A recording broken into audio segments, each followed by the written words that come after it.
Razer just broke the internet with this. It's their new keyboard, which basically has null-bind scripts built in, now giving you perfect non-overlapping inputs. In other words, you can now have the fastest counter strafes imaginable, and also the most insane AD spamming that you've ever seen. Honestly, I thought this would get banned or rolled back after my first video, but now they're not the only one. Wooting now also has this feature. Basically, they put out a poll saying, hey, should we do this as well? A lot of you guys said yes, and they did it within 24 hours. Not only did they do it, they made it available for every single one of their Wooting keyboards, even the first one from 7 years ago.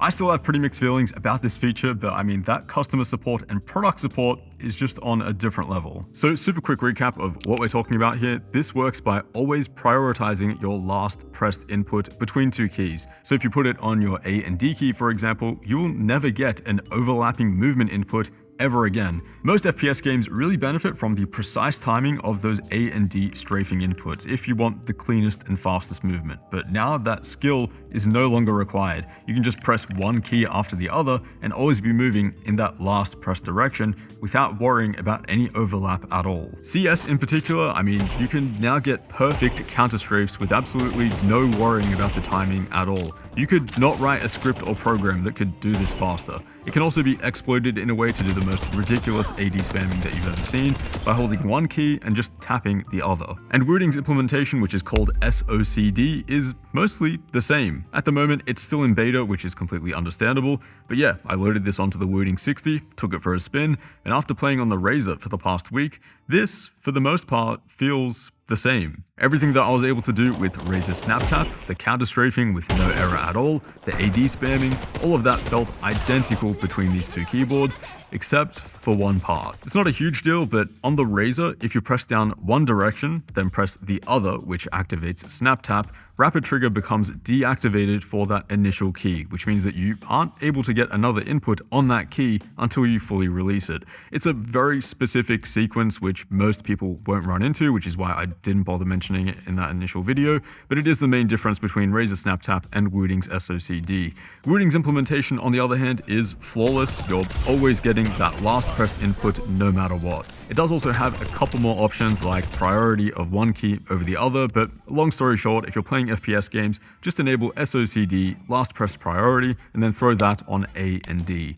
You're also able to have multiple iterations of this on other pairs of keys if you want to for some reason, and if your game somehow benefits from that. Now, as for which keyboard here is faster in terms of latency, the Razer or the Wooting, well, they're the same. I've got a pair of solenoids here which simulates the exact same counter strafe in CS2. Basically, we want to see whichever keyboard can get back to full accuracy the fastest, and I'll save you all the details, but basically there's a couple of milliseconds between them, which is within margin of error. But yeah, I think it's safe to say that gaming keyboards have changed forever. I mean, after I made the first video with Razer Snap Tap, I honestly thought there was a possibility that tournament officials could take a second look at this and say, hang on a second, this is actually pretty busted and it's not allowed. And then that might cause Razer to actually pull back the feature. Because in CS in particular, this thing is kind of busted. It just completely eliminates the skill ceiling of what is the most important movement mechanic in the game. Games that don't have counter strafe mechanics or instant direction changes like Overwatch, these keyboards are a lot more harmless. Call of Duty, Apex, Battlefield,